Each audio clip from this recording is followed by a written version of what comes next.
Hi, everybody. Dan Illman, Ashley Mailloux, taking a look at the DRF race of the day for Saturday, August the 17th. Let's throw up the field for race number 11. It's the first jewel in Canada's Triple Crown, the $1 million King's Plate, going 1.25 miles over the all-weather surface. Mark Casse has the 7. My Boy Prince, a deserving morning line favorite. Ashley at 7-5. He ticks a lot of boxes.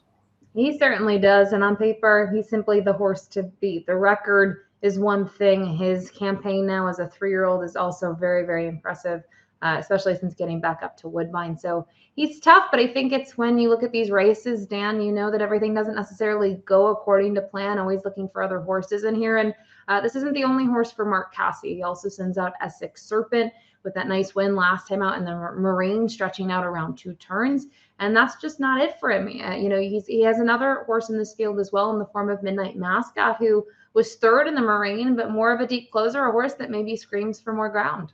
And might need a little bit of pace. So we'll throw up our Timeform US pace projector. It's a big field. There are a couple of stretch out sprinters in this race, and accordingly, Timeform US believes this pace will be fast. Essex Serpent is a quick horse. I don't think he necessarily needs the lead, but if he can make the lead, I think they're going to take it, because he showed last time out in the Marine that he can have his way through fast fractions and still keep going.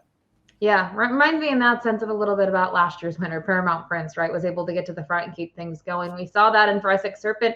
That was his first time going around 2 turns. You have to think he can certainly take another step forward. His figures took a big step forward as well. And I do think, though, looking at some others in here, the pace will be hot. You can see the lone filly in the field, Caitlin Her Greatness. She was quite forward in the Woodbine Oaks. I think she'll be close to the pace early on, and we'll see if she has enough left in the tank late.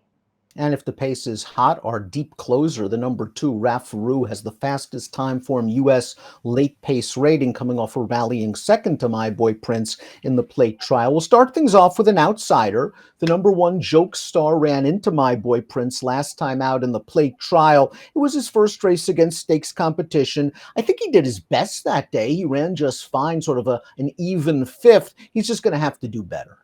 He's going to need to improve, and now he draws the inside here, doesn't have a ton of early foot compared to the others in here. Even in his sprints, he's been chasing it. And I was a little surprised, though, last time out how far back he was. Maybe with the inside draw, he can get himself into a better position. And Emma Jane's going to be back aboard him for just the 2nd time. And to me, she's a brilliant rider, very intelligent, and I think she will be able to figure out where he needs to be early for his best race. The number 2, Raffaroo, is still a maiden, but he's done some very good things in both starts, including his most recent effort, his 2nd lifetime start in the plate trial. We'll watch Raffaroo finish 2nd to odds on My Boy Prince, and Raffaroo fell behind in the early stages of this race. My Boy Prince is going to get the jump. We'll see Friendly Ghost also in this race finish 3rd. I thought for Raffaroo's experience level, this was a perfectly fine performance.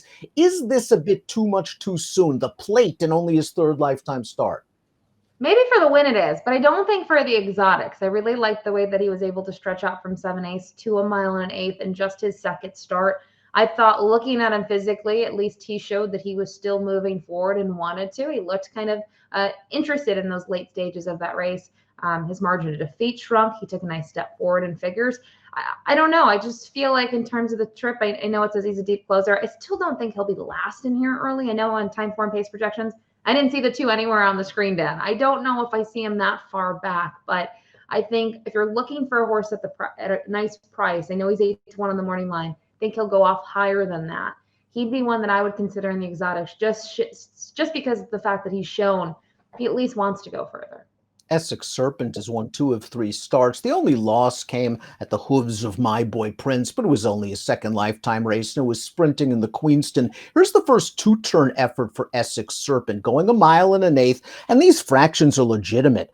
23-2 for the opening quarter, 23-3 for the 2nd quarter, 23-2 for the 3rd quarter, and Essex Serpent is still kicking on in his first route effort. You're going to see the horse on the outside, Midnight Mascot, get up for 3rd. He's a horse that needs some pace, but Essex Serpent, those were some enervating fractions, and he stayed.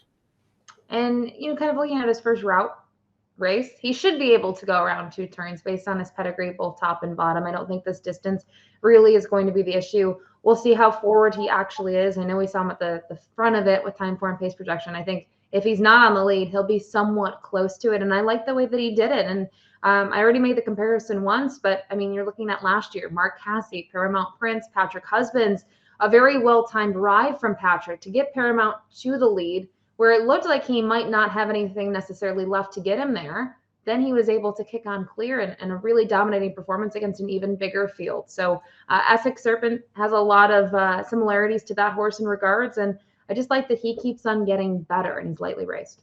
Here's the filly taking on the boys. The number 4, Caitlin, Her Greatness, coming off a really good runner-up effort in this race, the Woodbine Oaks. I thought she moved into the teeth of the pace, maybe a bit of an early move to make the lead here at the 3/16 pole. She's going to dig in very gamely to finish second. It resulted in a career best Beyer speed figure of 80. This is going to be her third start of the form cycle. Maybe the extra distance is a little bit of a question mark here as she tackles the boys for the first time. Yeah, maybe it is. Maybe for with her kind of early foot that she'll be in a good position where others might have too much work to do late. I thought it was a nice effort, and I know she didn't deliver as the favorite in there, but all in all, I still thought it was a good performance considering it was her first time around 2 turns on a synthetic surface and really her only start on the synth at this point in her career. So she's just going to make that third start since February. Kevin's not afraid to put the fillies in these races, and he's had some good success in these races as well. So another one, again, you have to figure out where you put her if you use her, and if you think she can get the 1.25 miles. Midnight Mascot, the number 5, won the Woodstock, going 3/4 of a mile in his seasonal debut. We saw him finish a rallying third in the Marina race that did have pace for him to attack, and I still think he has to answer the question, is he going to eventually be better as a closing one-turn horse than as a router? But he did finish well, and he does have a little bit of pedigree. The dam's either a full or a half to a plate winner. I liked that his second time going a 1.16 miles, he was far back and closed, where last time we saw him at a 1.16 miles, he was closer to the pace and he surrendered. 2 Goes, Piper's Factor, and Jayhawk were the top 3 in the gray. To me, it shows a little bit of maturing. His running style has changed a little bit from 2 to 3. And I actually liked his performance last time out. I thought it was a well-meant third. He was really closing where you see Essex Serpent, how he won it. Very different styles. And when it was all said and done, 2 lengths separated these two. Friendly Ghost is the number 6, and all things considering, I thought he ran very well when third in the plate trial. He was stretching out 3 furlongs in only his second lifetime start. I certainly understand the tactics they used. There wasn't a lot of speed in the race. They were able to get to the front, and they backed down the fractions. He ran very well to be third, although no match for My Boy Prince. So we're asking a lot here trying to beat My Boy Prince again, but I do think maybe they take him back and let others do the early dirty work. Yeah, it's interesting when you mentioned the plate trial and how it panned out, because when you go back to even last year's edition, no one really wanted the lead. They went slow, and you kind of look at how this horse had to adapt to that.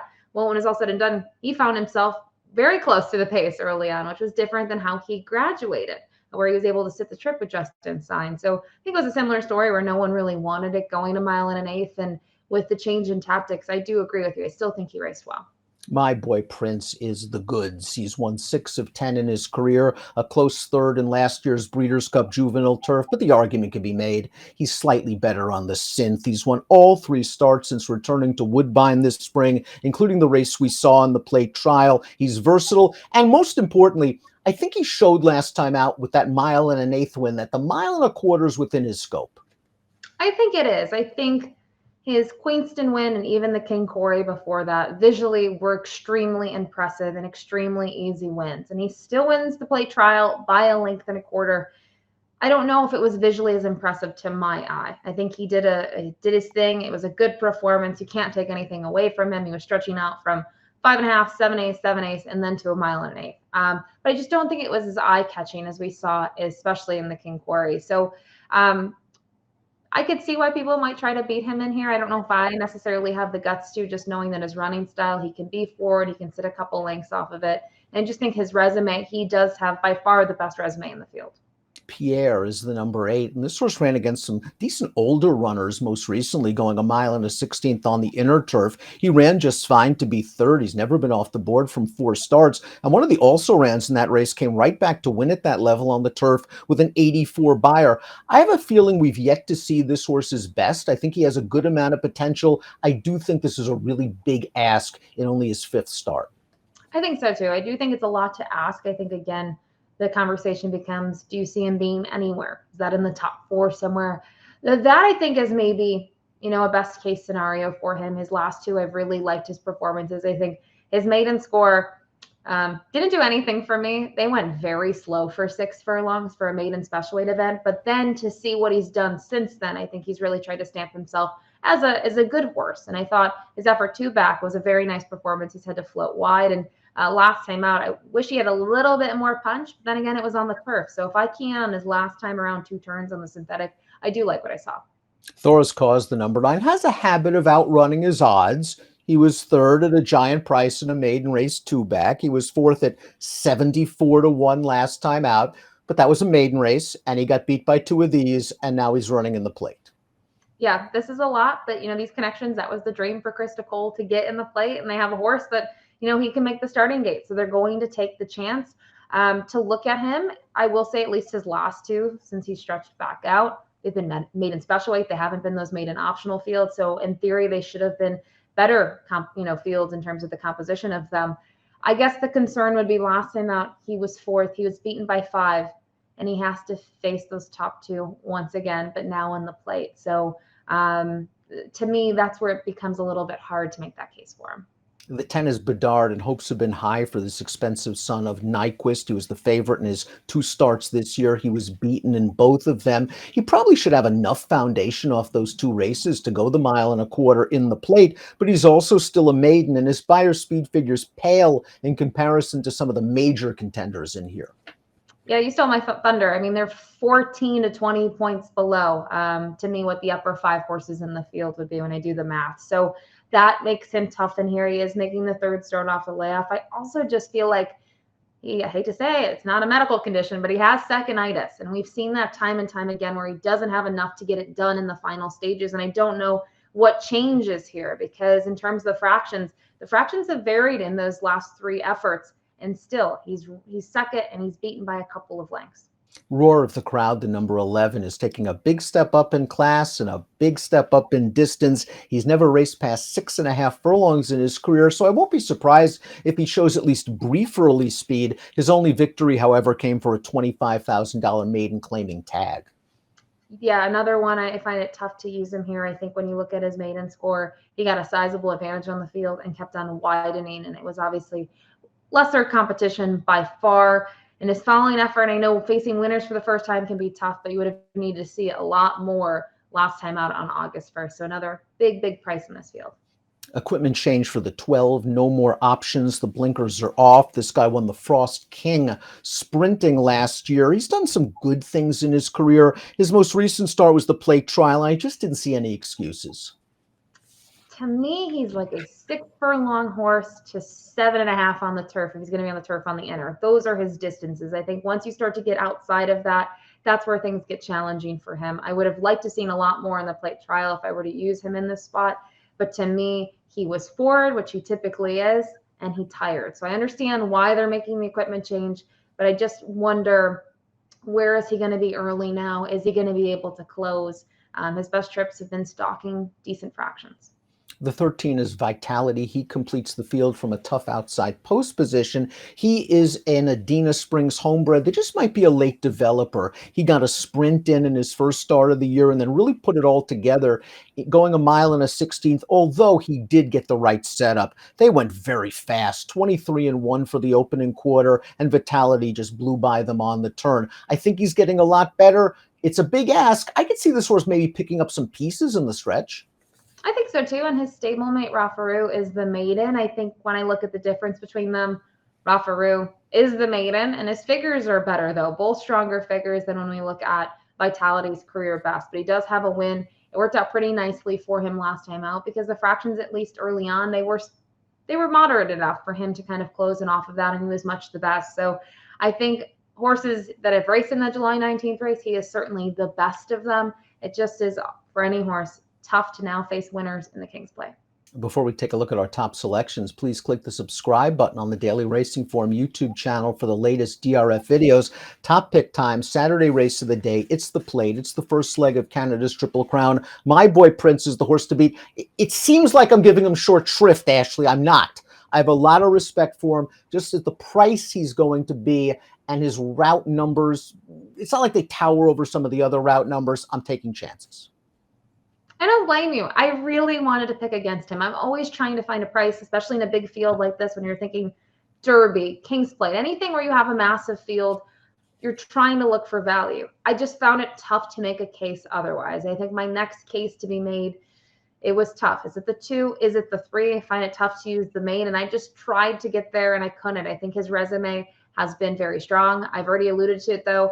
I was not blown away by his plate trial performance. I thought it was very similar to the year before. There was no pace, best horse in the race, close enough to it to get the job done. But, we'll see what he can do second time going long in consecutive starts. It wouldn't be surprising to see him take this one. Like you, I want to use the 2 Raffaru, but only underneath in a race like the Plate. I'm focusing most of my play on the 3 who really look good, just running hard every step of the way, and the 5 Midnight Mascot who will offer some value and hopefully will get some pace. The distance, though, is a question mark. I need at least 10-1. 5-3-2-6 for me. My Boy Prince the horse to beat. 7-2-3-8 for Ashley. It should be a tremendous edition of the Plate on Saturday. It's your DRF race of the day. Best of luck.